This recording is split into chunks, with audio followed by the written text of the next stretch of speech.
মানুষ দুনিয়াতে পাগল হয় কেন? আল্লাহ তো বলছে প্রতারণা বস্তু। মানুষ জানে এটা প্রতারিত হবে, কেন করে এটা? আপনি নিজেকে নিজে জিজ্ঞেস করুন, আপনি হারাম খাদ্য খান না হালাল খাদ্য খান? ফেরেশতা ঠিক অমনি করে ট্রেনিং হিসেবে আপনার রুহটা বের করে নেবে। আপনি চিৎকার দেবেন, দেখেন চোখ উল্টে যায়। মৃত্যু ব্যক্তির দুষ্ট লোকদের টানে চোটে ওর অবস্থা এমন হয়ে যায় যে বুঝতে পারেন কি অবস্থা হয়ে যাচ্ছে। এই কঠিনভাবে ট্রেনিং হিসেবে তার রুহ বের করা হবে। আপনার কি চান এই কষ্ট করে আমার রুহটা বেরিয়ে যাক? চেষ্টা করুন নবীর সুন্নতগুলো মানার জন্য। কারণ আজকে বেঁচে আছে, কালকে আমি লাশ। তখন ওই একটা মানুষ দাঁড়িয়ে বলেছিল, আহলে হাদিস মসজিদ করার জন্যই এই জমি দেওয়া হয়েছে, এখানে ইট পাট কেনা হয়েছে আহলে হাদিস মসজিদ করার জন্য, বেদাতে মসজিদ করার জন্য নয়। এই যে সাংগঠনিক মহব্বত, দিনী মহব্বত, এর বন্ধন রক্তের বন্ধনের চাইতেও জোরালো। আমাল হায়াত দুনিয়া ইল্লা মাতাউল গুরুর। দুনিয়াবী জীবনটা হলো খেলতামাশার জীবন।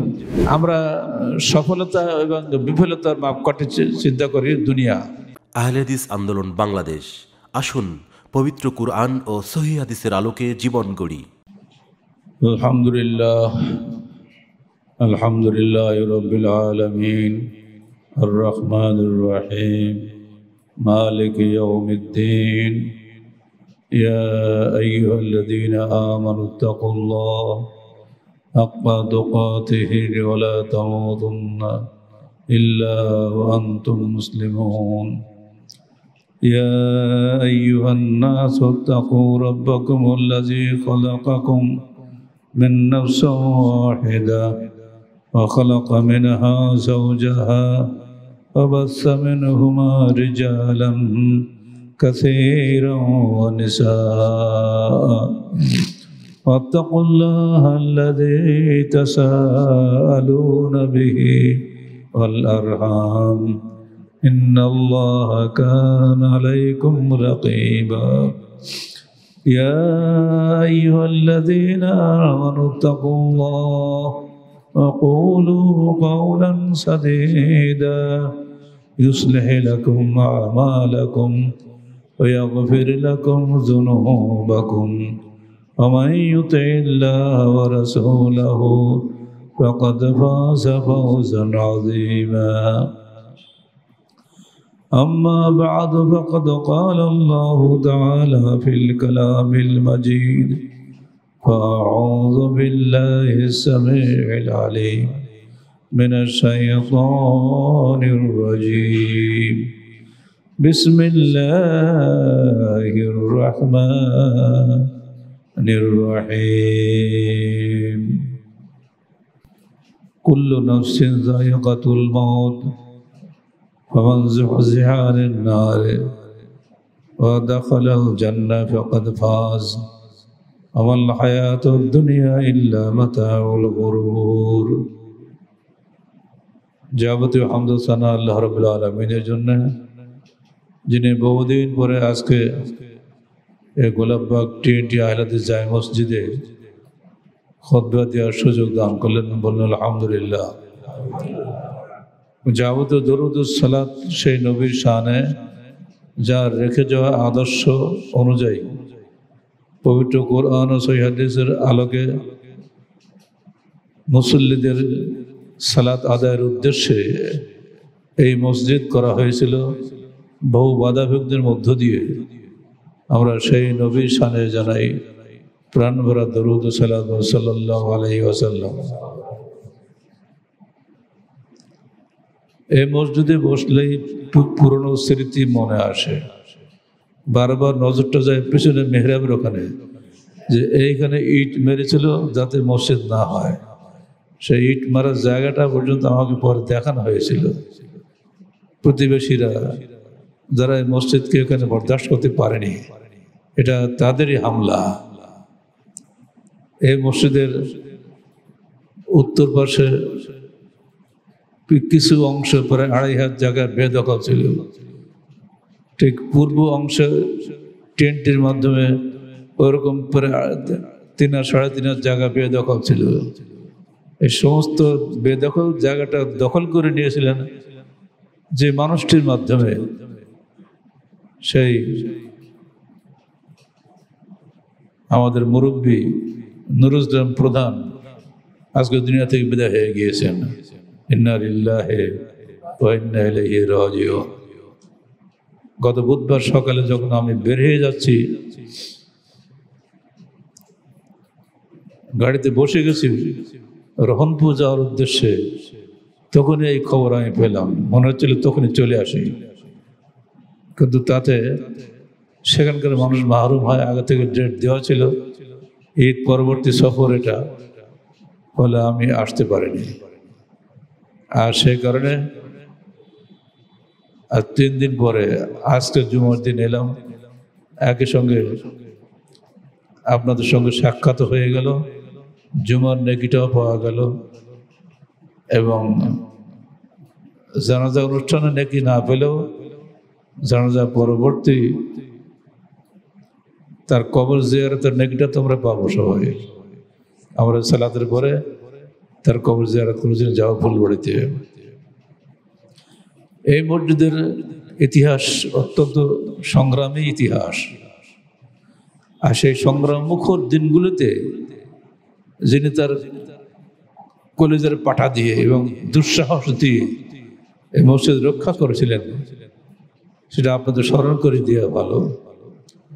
যখন এখানে ওসি সাহেব এসছেন এবং ওসি সাহেবের সামনে বলা হচ্ছে, এখানকারই একজন লোকাল মদিনা ফারেক আলেম শোনাচ্ছেন যে মসজিদের নাম আহলে হাদিস কেন হবে, মসজিদ হবে জায় মসজিদ, গোলাপবাগ জায় মসজিদ, আহলে হাদিস বলে এই সংকীর্ণতা কেন হবে, আমরা সবাই মুসলমান, ইত্যাদি ইত্যাদি।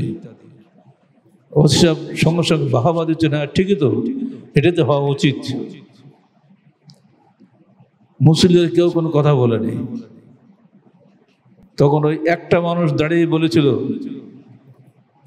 আহলে হাদিস মসজিদ করার জন্যই এই জমি দেওয়া হয়েছে, এখানে ইট পাট কেনা হয়েছে, আহলে হাদিস মসজিদ করার জন্য, বেদাতে মসজিদ করার জন্য নয়। তার এই হুঙ্কার শুনে ওসি সাহেব পিছিয়ে গেলেন, না দিতে হবে না, জাত মুক্তিযোদ্ধা, আর কারক সে ভয় পায় না, দার্থহীনভাবে কথা বলে, এই মানুষটাকে ডিঙিয়ে এখানে মসজিদ করা আদৌ সম্ভব নয়। এটা ধাক্কাগুলো যদি আপনাদের মনে না থাকে, আগামী দিনে আপনারাও এরকম হয়ে যাবেন। আহলে হাদিস মসজিদ এবং অন্যান্য মসজিদের মৌলিক পার্থক্য এই, যেখানে পবিত্র কোরআন ও সহিহ হাদিসের বাইরে কোনো আমল হয় না, এবং এখানে এর বাইরে কোনো খুতবা হয় না, এর বাইরে কোনো আলোচনাই হয় না। যারা এটা পছন্দ করেন তারা এই মসজিদে আসেন, যারা করেন না তারা আসেন না। এখন আপনারাই বলেন, আহলে হাদিস মসজিদ বাদ দিয়ে সাধারণ মসজিদ যদি করেন, তাহলে এখানে কি আপনার এই ইমাম সাহেব থাকতে পারবে? একদিনের জন্য থাকতে পারবে না। সরকার যত মডেল মসজিদ করেছে, বিশাল বিশাল বিল্ডিং করেছে, কিন্তু সব জায়গায় দেখেন সাধারণ ইমাম, আহলে হাদিসের কোনো বক্তব্য সেখানে হবে না, আহলে হাদিসের কোনো আলোচনাও সেখানে হবে না। আমাদের মতো লোককেও পর্যন্ত সেখানে দাওয়াত দেবে না। কারণ মুখে যতই বলুক সরকারি, আসলে সরকারি না, ওটা হানাফি মসজিদ, মযহাবি মসজিদ। যদিও সেখানে সরকারি মসজিদ হিসাবে আমাদেরও টাকা সেখানে আছে, আমাদের অংশগ্রহণ আছে, হলেও বাংলাদেশে কোথাও কোনো মডেল মসজিদে কোনো আহলে হাদিস ইমাম রাখা হয়েছে এমন কোনো দৃষ্টান্ত পাওয়া যাবে না। খুবই আমার তো জানা নেই কারণ, হলেও বুঝতে হবে সে সরকারি আলেম, সরকার তার বেতন দেয়, সরকারের সঙ্গে ঢাক বাজাবে। আহলে হাদিস আন্দোলন বাংলাদেশ এই উদ্দেশ্যেই সারা দেশে 1250 মসজিদ করেছে। এই মসজিদ কিন্তু এখন পুরোনো হয়ে গেছে। যখন করেছিলাম তখন এটা খুব আকর্ষণীয় মসজিদ ছিল, দিন দিন বড় হচ্ছে, স্বাভাবিক। এই মসজিদে হাত ভাঙতে হবে, নিচু হয়ে গেছে। শুনলাম 6 তলা প্ল্যান দিয়ে আপনারা ভিত দিয়ে নাকি কাজ শুরু করেছেন, শুনে খুশি হলাম। মসজিদ করেন, বড় হোক, আল্লাহ যদি হায়াতে রাখে, যদি আবার আমার জানাজা ভর্তি না হয় আপনাদের, আবার হয়তো আমরা এখানে আসতে পারবো। সংগঠনের কারণে আমাদের বহু ছেলে এখন তৈরি হয়েছে, এটা আমাদের সবচেয়ে বড় পাওয়া। যদি সংগঠন না থাকতো তাহলে মসজিদগুলো আবাদ করতো কারা? আজকে আমার ছেলে আছে, ছেলে কি সারা দেশে যাবে?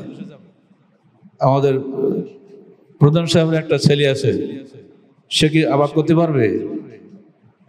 সব কাজ ছেলে দিয়ে হয় না, অন্যের ছেলে দিয়ে কাজ করতে হয়।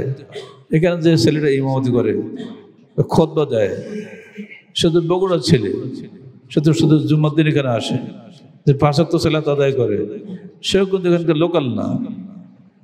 এজন্য আমরা সংগঠনের কারণে পরস্পর ভাই ভাই হয়ে গেছি, যেখানে যে সুযোগ সেখানে তারা চলে যায়। আজকে রাজশাহীতে কেন্দ্রীয় যুব সংঘের কেন্দ্রীয় মিটিং হচ্ছে, সারা দেশ থেকে শুধু কুমিল্লা থেকে এ পর্যন্ত ছেলে চলে আসছে। এই যে সংগঠনের মহব্বত, দিনই মহব্বত, এর বন্ধন রক্তের বন্ধনের চাইতেও জোরালো। এটা যতদিন এখানে থাকবে সংগঠন, ততদিন এখানে ইমামতির জন্য, খতিবের জন্য কোনো চিন্তা করা লাগবে না। ইনশাআল্লাহ সংগঠনের বাইরে সেটা করে দেবে, এটা আমার সবচেয়ে বড় আশা। আর এই আশায় কিন্তু আমি সারা দেশে সংগঠন গড়ে তুলেছি। একা করছেন গেল দিন কায়েম করা যায় না, সাথী লাগে। আল্লাহ বলছেন, কুল হাযিহি সাবিলি আদউ ইলাল্লাহি আলা বাসীরাতিন আনা ওয়া মান ইত্তাবা'আনি ওয়া সুবহানাল্লাহি ওয়া মা আনা মিনাল মুশরিকিন। তুমি বলো, হাযিহি সাবিলি, এটি আমার রাস্তা।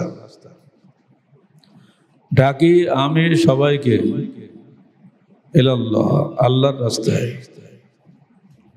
আলা বাসীরাতিন, জাগ্রত জ্ঞান সহকারে, তাকলিদি জ্ঞান সহকারে নয়। আনা ওয়া মান ইত্তাবা'আনি, আমি এবং যে আমার অনুসরণ করে। অনুসরণ করতে গেলে কিছু লোক লাগে, অটোমেটিকলি সংগঠন কিন্তু হয়ে যাচ্ছে। আমি আমার সংগঠনের লোকেরা ডাকি, সুবহানাল্লাহি ওয়া মা আনা মিনাল মুশরিকিন। মহাপবিত্র আল্লাহ, আমি মুশরিকদের অন্তর্ভুক্ত নই। আল্লাহর কোনো শরীক নেই, আমাদের আহ্বানেও কোনো শরীক নেই। আমরা সির্ফ আল্লাহর পথে মানুষকে ডাকি, কোনো বান্দার পথে নয়। এই যে মৌলিক আহ্বান, এই আহ্বান মানুষের ভিতরে একটা আলোড়ন সৃষ্টি করে। একটু জায়গা দেন, আসতে কষ্ট হচ্ছে, সবাই কষ্ট হবে। যদি এখানে এসি নাই, এটা কিন্তু আপনারা হয়তো বা করেননি, মসজিদ বাড়াবেন সেই জন্য। তবু রোদ তো সবসময় লাগে, গরম তো সবসময় লাগে। আপনাদের এসি কিনা ভালো, খরচ বাড়বে বটে, বছরে খরচ দিবেন নিজেদের স্বার্থে। কারণ আপনারা এখন সবাই প্রায় এসি করে বসবাস করেন, আল্লাহর করে এসি থাকবে না, এটা কেমন কথা? মুসলিমদের প্রতি আমি আহ্বান জানিয়ে যাচ্ছি, আপনারাও দয়া করে এসি কেনার জন্য এখানে নিজেরাই খরচ দিবেন। নিজেদের টাকায় এসি চলবে, মনে একটা তৃপ্তি হবে যে আমার টাকার এসিতে আমি এখানে ঠান্ডা হাওয়া খাচ্ছি, খুশি হবেন না? আল্লাহর ওয়াস্তে করবেন, ইনশাআল্লাহ আখিরাতের বহুগুণ বেশি নাকি পাবেন। আল্লাহ বলছেন, কুল্লু নাফসিন যায়িকাতুল মাউত, প্রত্যেক প্রাণী মৃত্যুর স্বাদ গ্রহণ করবে।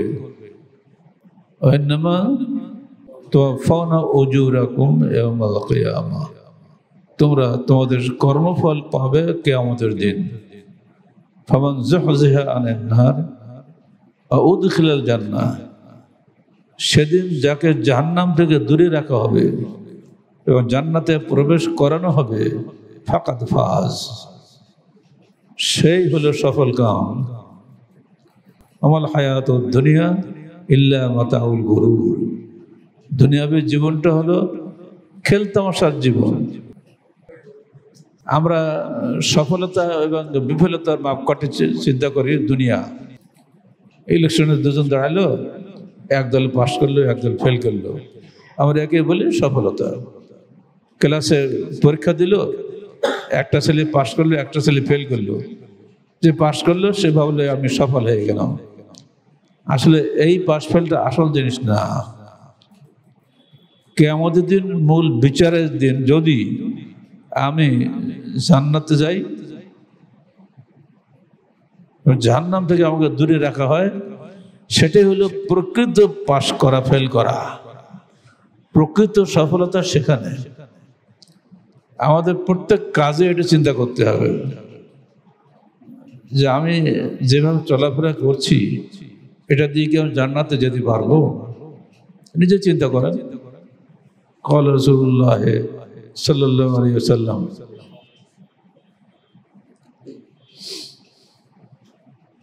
لا يدخل الجنة جسد غذي بالحرام। ওই দেহ কখনোই জান্নাতে প্রবেশ করবে না যে হারাম খাদ্য দ্বারা পুষ্ট হয়েছে। শুধু একটা হাদিস মনে রাখেন, বেশি লাগবে না। এই একটা হাদিস যদি আপনি জানেন তাহলে আপনি নিজেকে নিজে জিজ্ঞেস করুন, আপনি হারাম খাদ্য খান না হালাল খাদ্য খান? আমরা সবাই আম খাচ্ছি না? আমটা সুন্দর মধুর মাস, এখন আমি আমাদের সবচেয়ে আগ্রহী ফল। এই আমটা যদি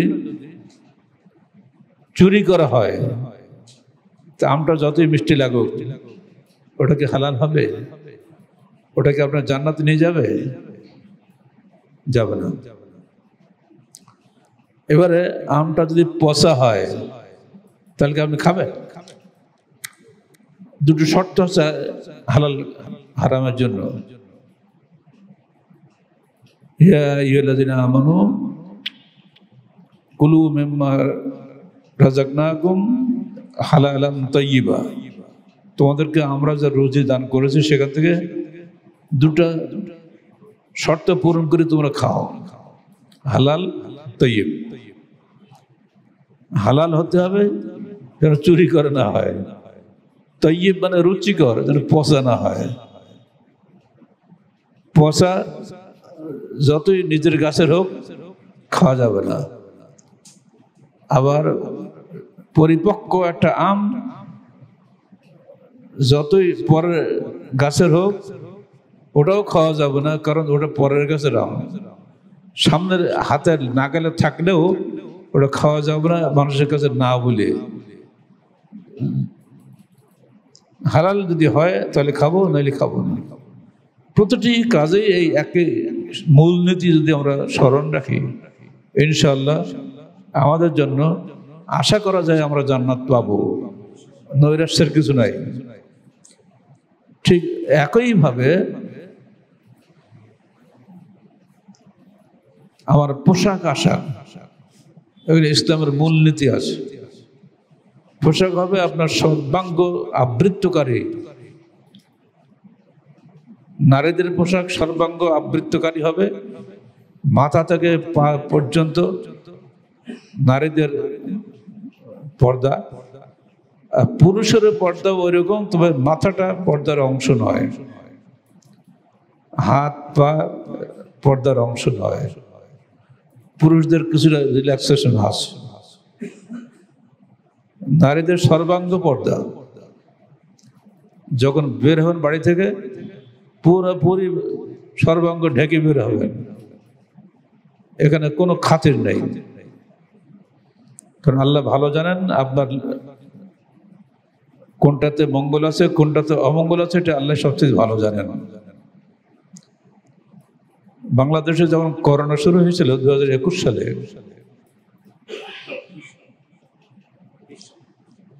20 সালের ডিসেম্বরে যখন প্রথম চীনে করোনা দেখা দেয়, আর বাংলাদেশে শুরু হয় 8ই মার্চে 21 সালে, তখন চারিদিকে একটা ভয়ঙ্কর এবং আতঙ্কের পরিবেশ সৃষ্টি হয়ে গেছিল। শুধু বাংলাদেশ না, পুরা পৃথিবী। সবচেয়ে বড় জালেম যে দেশ আমেরিকা, রাশিয়া, ব্রিটেন, ধনী যে দেশগুলো, তাদের দেশে করোনা সবচেয়ে বেশি হয়েছিল।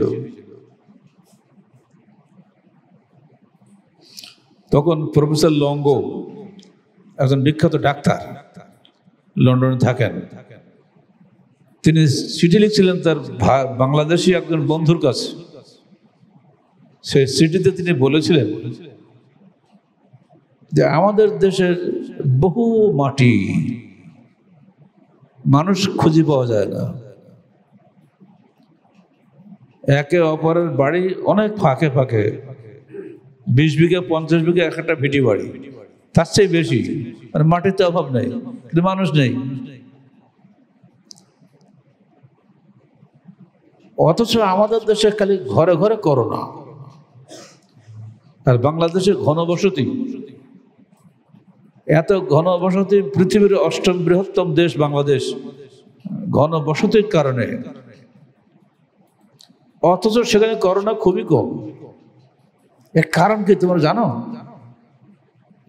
ওনার ধারণায় কারণ হলো এই যে বাংলাদেশের মহিলারা বোরকা পরে। এই বোরকা পরার কারণে এদের নাক ঢাকা থাকে, বলে করোনাতে বাতাসে ওড়ে, ঢুকতে পারে না।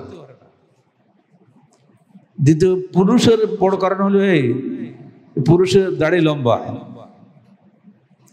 বুকটা ঢাকা থাকে, গলাটা ঢাকা থাকে, ফলে করোনা যে বাসা বাঁধে এখানে, গলাটা সবসময় গরম বাতাস থেকে বেঁচে থাকে। করোনার বাতাস সেখানে আসে, কিন্তু আশপাশ চলে যায়, দাঁড়িয়ে উড়ে ও আশপাশ চলে যায়, ফলে ও ডিস্টার্ব করতে পারে না। এটা উনি একজন খ্রিস্টান ডাক্তার, ওনার রিসার্চে এটাই ছিল এখানে একটা বড় কারণ। আপনাদের মুসল্লি ভাইদের মধ্যে যাদের দাড়ি দেখছে খাটো, দয়া করে দাড়ি কাটা বাদ দেন। দাড়ির যে নেকি আছে, দাড়ি যদি কেউ না কাটেন তার চোখের দৃষ্টিশক্তি ভালো থাকবে। যদি ঘন ঘন কাটেন তাহলে সেটা এই বরকত থেকে আপনি মাহরুম হবেন। দাড়ি লম্বা রাখেন। আবার কিন্তু করোনা আসতেছে, ইতিমধ্যে বাংলাদেশে কয়েক জায়গায় করোনা শনাক্ত হয়েছে। ভয়ের জন্য না, আল্লাহর হুকুম পালন করার জন্য দাড়ি রাখেন। কাসু শারিব ওয়াফুল্লুহা, এটা আল্লাহ রাসূলের হুকুম। তোমরা গোঁফ ছাঁটো, দাড়ি লম্বা করো, মানে দাড়ি ছেড়ে দাও। লম্বা করো বলা হয়নি, ছেড়ে দাও। তো দাড়ি যদি না কাটেন তাহলে অটোমেটিক দাড়ি লম্বা হয়ে যাবে। চেষ্টা করুন নবীর সুন্নতগুলো মানার জন্য, কারণ আজকে বেঁচে আছি, কালকে আমি লাশ। মৃত্যুর পরেই আমাকে আল্লাহর কাছে সাক্ষাৎ করতে হবে। মাতা আমার কিয়ামত হু, যে মারা গেল তার কিয়ামত শুরু হয়ে গেল। সেখানে কেউ আমাকে সাহায্য করবে না। ঈমান ও আমল আমাকে সাহায্য করবে। যদি সারা জীবন আমরা ঈমানের উপরে দৃঢ় থাকি এবং আমলগুলো নবীর সুন্নত অনুযায়ী করি, তাহলে এই আমল আমাকে কিয়ামতের দিন শাফাআত করবে। এই আমল আমাকে জাহান্নাম থেকে দূরে রাখবে। ওইদিকে ইঙ্গিত দিয়ে আল্লাহ পাক বলছেন, ইন্নামা তুওয়াফানা উজুরাকুম ইয়াওমাল কিয়ামাহ, দুনিয়া যা কিছু করেছো এর ফলাফল তোমরা পাবা কিয়ামতের দিন। সেদিন ফামান যুহজিহা আনিন নার, সেদিন যাকে জাহান্নাম থেকে দূরে রাখা হবে, ফাকাদ ফাজ, সেই সফল কাম। ওমান উদখিলাল জান্নাহ ফাকাদ ফাজ, যদি জাহান্নাম থেকে দূরে রাখা হবে এবং জান্নাতে প্রবেশ করানো হবে, সেই মাত্র সফল কাম হবে। মনে রেখে দিও, আমাল হায়াতুদ দুনিয়া ইল্লা মাতাউল গুরুর, দুনিয়াবী জীবনটা সেরে প্রতারণার জীবন। হযরত ইবনে মাসউদ একদিন বললেন, এই মুআজ, বলো তো মানুষ কেন দুনিয়ার জন্য পাগল হয়? বসো, আমরা একটু আখিরাতের আলোচনা করি। বসে গেলেন সবাই মিলে। তো ওনার প্রশ্ন হলো এই, মানুষ দুনিয়াতে পাগল হয় কেন? আল্লাহ তো বলছে প্রতারণা বস্তু, মানুষ জানে এটা প্রতারিত হবে, তো কেন করে এটা? তা বলছে কারণ একটাই, যে দুনিয়াটা আমরা নগদ পাই। এই 10টা জিনিস মিথ্যা কথা বলে 15 টাকায় বিক্রি করলাম, 5 টাকা লাভ হলো, এটা নগদ হাতে পাচ্ছি। আম বিক্রি করছি, মিষ্টি আম বলি, আসলে ওটা টক আম। মাছ বিক্রি করছি, 1 নম্বরের মাছ, এতে কোনো বিষ দেওয়া নেই, অথচ তাতে ফরমালিন দেওয়া আছে আমি জানি, শুধু একটু লাভ বেশি করার জন্য। তো দুনিয়াতে আমরা নগদ ফল পাই বলে এটা করি, আর আখিরাতটা তো দেখা যায় না। মরবো তারপর পাবো, সে তো অনেক দূরের কথা। আল্লাহ বলছেন ইন্নাহুম ইয়ারাউনাহু বাঈদা ওয়া নারাহু কারীবা। মানুষ দেখা যায় আখিরাত অনেক দূরে, আমরা দেখছি ওটা খুবই নিকটে, যে কোনো সময় চোখ বুঝলে তুমি শেষ। প্রধান সাহেব তো মৃত্যুর একদিন আগে বুঝতে পারেন উনি মারা যাবেন। যদি উনি পুরো ফোনে আমাকে কথা বলতেন তাহাজ্জুদের সালাত কিভাবে পড়বো তাই আমাকে জিজ্ঞেস করতেন, ভুলে যেতেন প্রায় যে রাত পড়তে ভুলে যেতেন, ঘন ঘন ফোন করতেন। মৃত্যুর আগে সর্বশেষ যে ফোন আমাকে উনি করেছেন সেটা তো ওই তাহাজ্জুদের সালাতের কথা, আর প্রায় মসজিদের কথা। আমি বলতাম ভাই মসজিদ কেমন চলছে, এই মসজিদের এটা হলো সেইটা হলো, মহিলাদের ব্যবস্থা হয়েছে আলহামদুলিল্লাহ, সাদ হয়ে গেছে। মসজিদ নেই যত কথা, যত স্বপ্ন ছিল তার। যদি উনি সেদিন এখানে শক্ত হাতে হালনা ধরতেন, এই মসজিদটা এতদিন বেহাত হয়ে যেত কিনা সন্দেহ। এখন যে কমিটি আছেন তাদের প্রত্যেকের প্রতি অনুরোধ করব, আপনারা মজবুত থাকবেন, ঈমান দৃঢ় রাখবেন এবং গোলাপবাদ আহলে হাদিস জামে মসজিদ হিসাবে এর ঐতিহ্য বজায় রাখবেন। রাজি আছেন তো? সব মুসলিমের প্রতি আমার আবেদন, বিশেষ করে কমিটির প্রতি আমার আবেদন, এটা খবরদার ভুলে যাবেন না। যদি এটা আপনারা খেয়ানত করেন আল্লাহকে ধরা খাবেন। এই মসজিদ কমিটির সভাপতি আমি নিজে কখনো এখানে আসি না। প্রতিষ্ঠাতা হিসেবে একটা দাবি আমার আছে, যখন এখানে মসজিদ দেব প্রস্তাব করলাম, বিভিন্ন জন্য বিভিন্ন গ্রামে প্রস্তাব দিল আমার কাছে। আমি বললাম না, দেখো মেইন রোডে মহিমাগঞ্জ যাওয়ার রাস্তার আশপাশে মাঠে পাওয়া যায় কিনা। তখনই এখানে মাটি পেয়েছিলাম এবং আমি এটা ছাড়িনি, যা টাকা লাগে এখানে খরচ করেছি আমি। সে অনেক পুরনো কথা, শুধু রোড সাইড বলে কিন্তু একটা গুরুত্ব বেশি।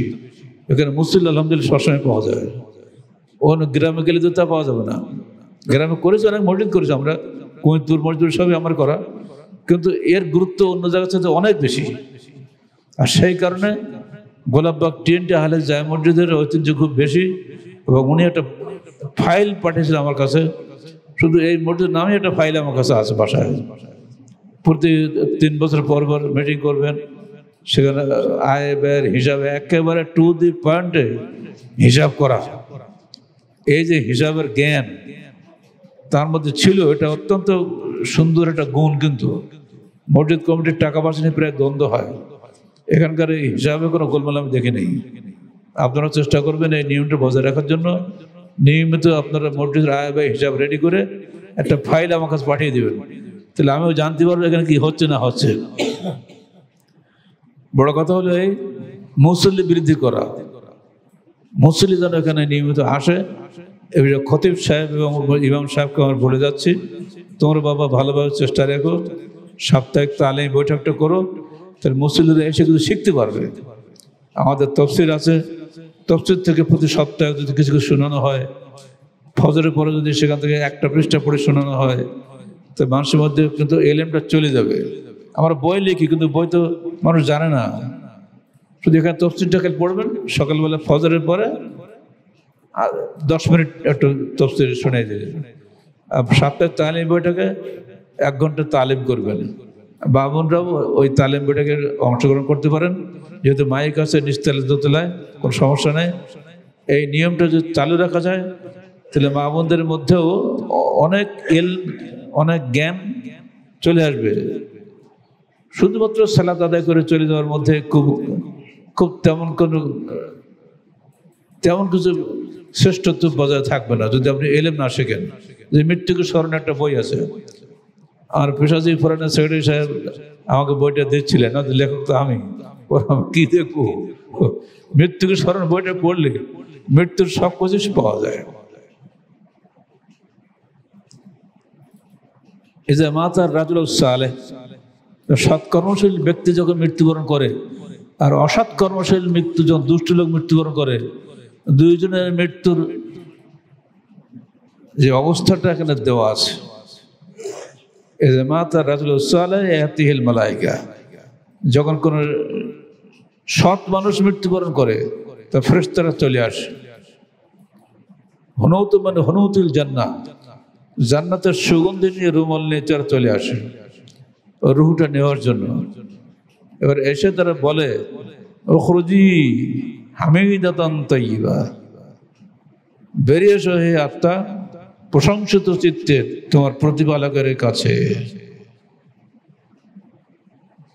ইয়া আইয়ুহান নাফসুত তাইয়্যিবা কানাত ফিল জাসাদিত তাইয়্যিব উখরুজি হামিদাতান, হে পবিত্র আত্মা যা ছেলে এতদিন পবিত্র দেহে, বেরিয়ে এসো প্রশংসিত ভাবে।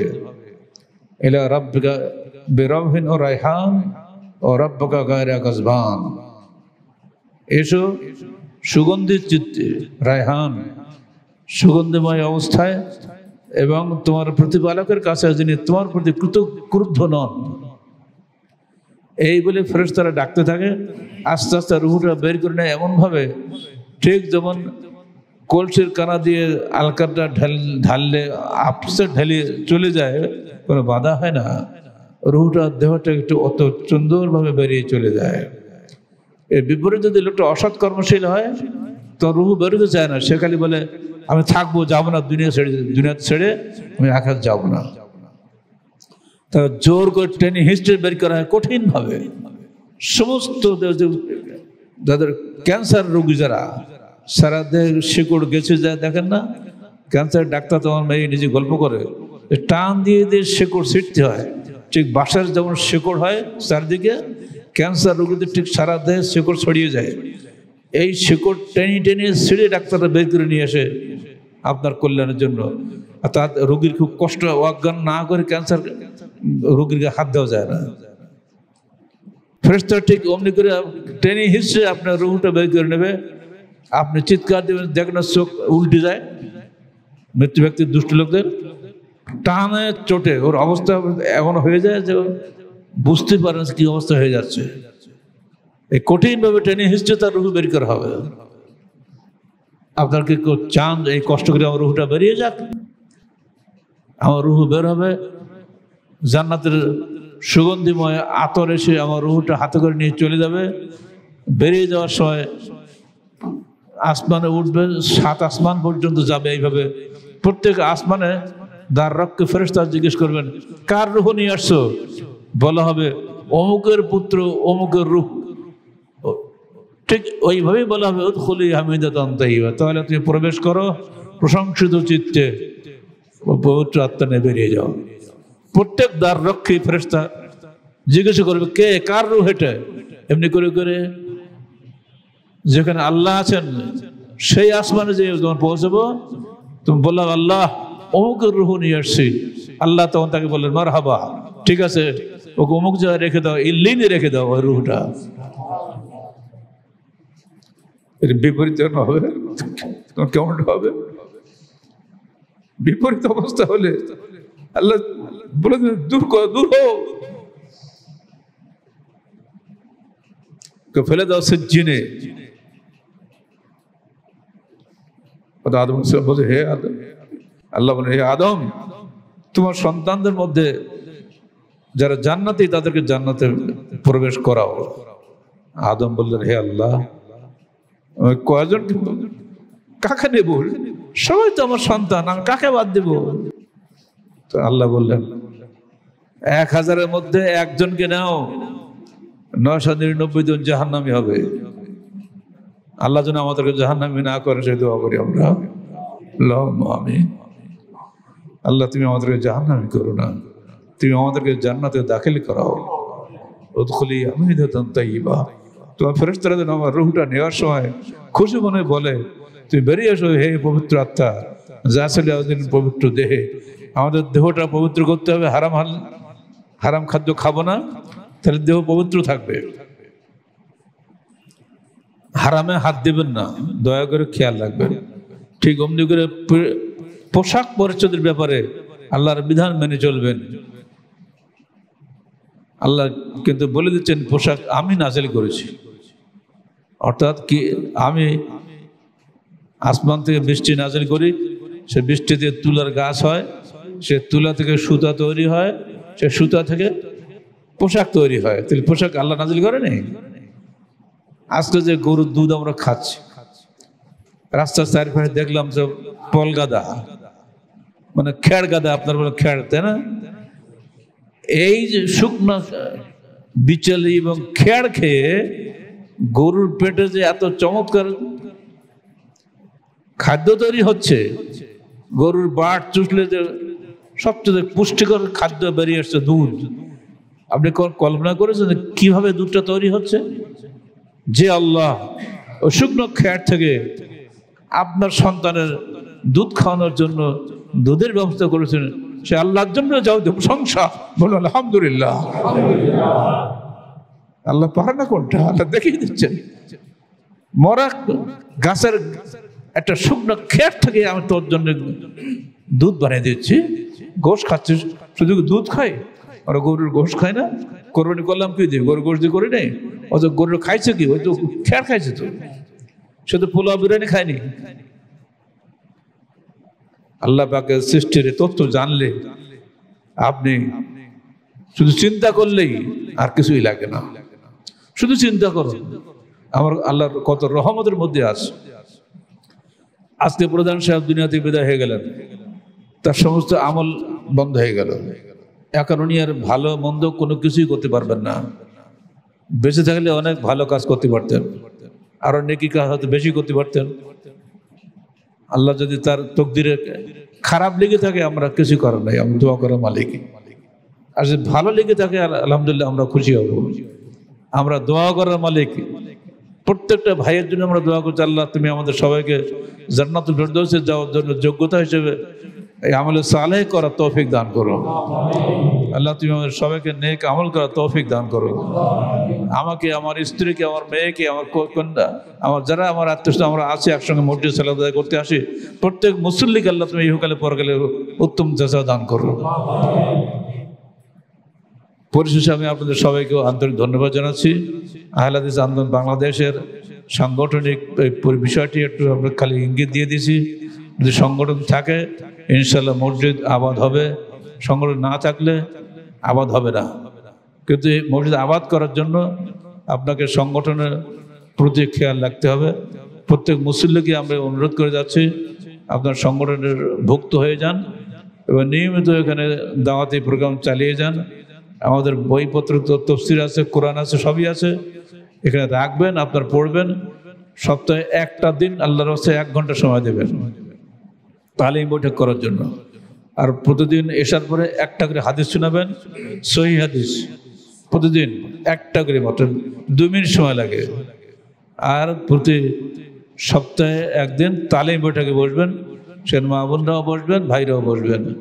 সেই তালিম বৈঠকে তালিম হবে, অনেক কিছু শিখতে পারবেন। আমাদের বই সব বিষয়ে বই আছে। আমারই প্রায় 90টার মতো বই তৈরি হয়ে গেছে।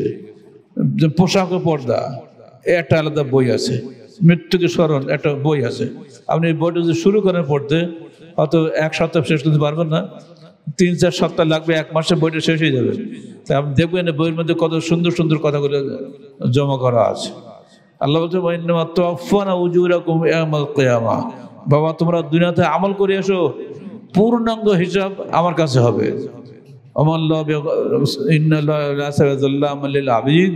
আল্লাহ বান্দার উপরে কোন রকম জুলুম করবেন না, তোমাদের কোন রকম কমতি করা হবে না। যে ব্যক্তি একটা জাররা পরিমাণ নেকির কাজ করবে সে পেয়ে যাবে।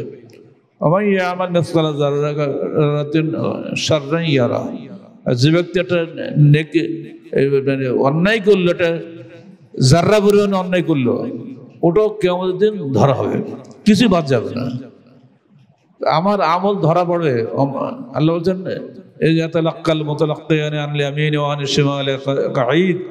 তোমার ডান পাশে বাম পাশে 2জন ফেরেশতা সবসময় বসে আছে।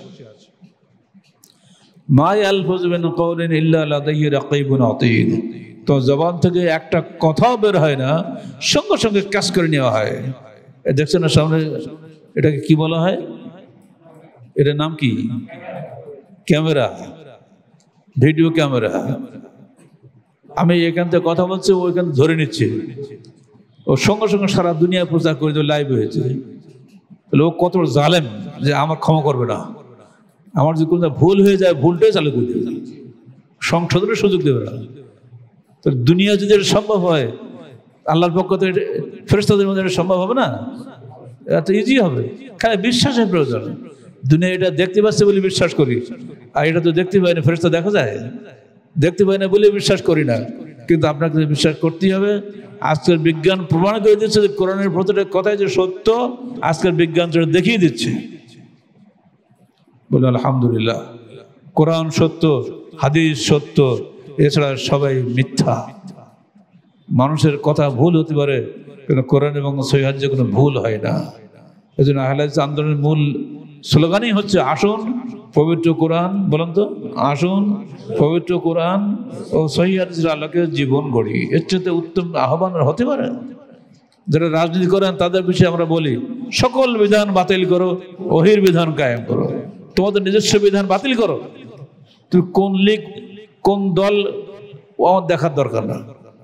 আমার দেখা একটাই দাবি তোমাদের কাছে, সকল বিধান বাতিল করো, ওহির বিধান কায়েম করো।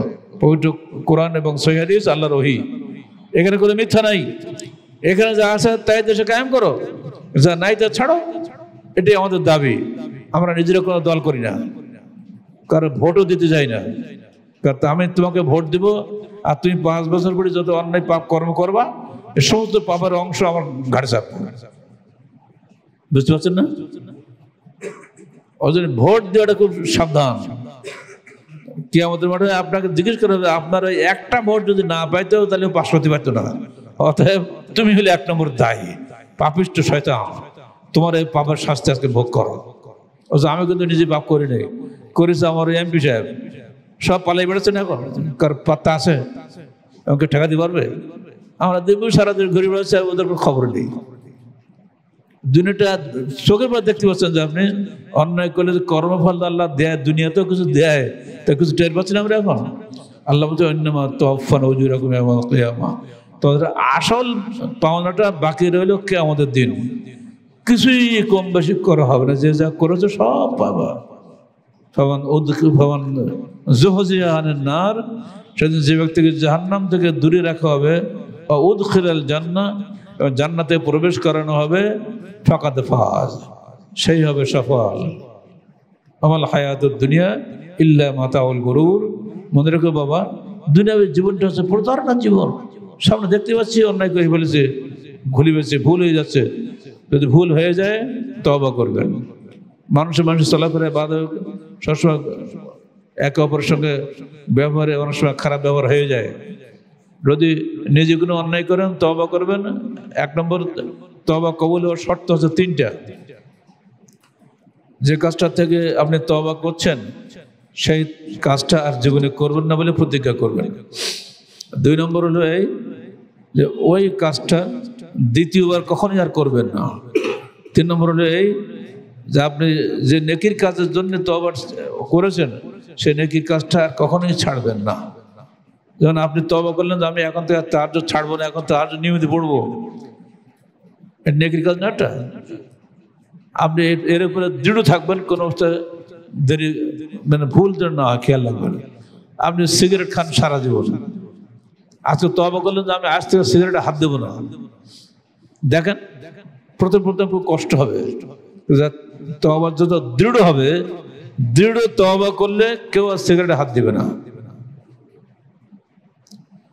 আপনি বললেন আল্লাহ তুমি আমাকে তৌফিক দিও, আমি আজ থেকে এই অন্যায় কাজটা না করি। আপনি দাঁড়িয়ে রাখেন না, কাটি ফেলেন।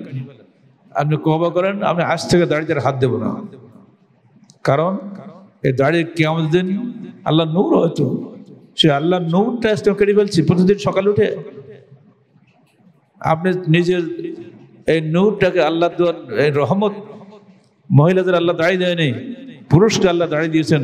পুরুষের পৌরুষত্ব, তার পৌরুষ হচ্ছে দাড়ির মধ্যে। এই দাড়ি যদি আপনি কেটে ফেলেন প্রতিদিন সকালে, কাল কিয়ামতের মাঠে আপনি কিভাবে আল্লাহ নবী শাফাত পাবেন? কি করে বলবেন আল্লাহ নবী তোমার দেওয়া সুন্নতকে আমি প্রতিদিন সকালে উঠে ব্লেড বা খুর মেরে ফ্রেশ করতাম, তুমি আমাদের জন্য শাফাত করো? এ বললে উনি শাফাত করবে নাকি? এগুলো নিজের বিবেক দিয়ে বোঝেন, অন্যায় করবেন না। যে কোনো একটা অন্যায় তওবা করুন, ইনশাআল্লাহ সেই তওবা যদি আল্লাহ কবুল হয়ে যায় তাহলে আপনি ফাকাত ফাজ, আপনি সফল। আল্লাহ পাক আমাদের সবাইকে পবিত্র কোরআন ও সহিহ হাদিসের আলোকে জীবন গড়ার তৌফিক দান করুন এবং আল্লাহ পাক আমাদেরকে মৃত্যুর আগে জান্নাতি হওয়ার জন্য যা কিছু করণীয় করার তৌফিক দান করুন। সকল মুসলিম ভাইকে আমি আন্তরিক ধন্যবাদ ও মোবারকবাদ জানাচ্ছি। যদি কখনো আল্লাহ দেখা না করায়, এটাই হয়তো আপনাদেরকে শেষ আবেদন থাকবে, মসজিদটা সুন্দরভাবে করবেন, মসজিদটা আবাদ করবেন সংগঠনের ভাইদেরকে দিয়ে, এবং এখানে সংগঠনের নিয়মিত কার্যক্রম যেভাবে চলছিল সেভাবে যেন চলে, যেন এতে কোনো বিঘ্ন না হয়। আল্লাহ পাক আপনাদের তৌফিক দান করুন। সুবহানাল্লাহি ওয়া বিহামদিহি আশহাদু আল্লা ইলাহা ইল্লা আনতা আস্তাগফিরুকা ওয়া আতুবু ইলাইক।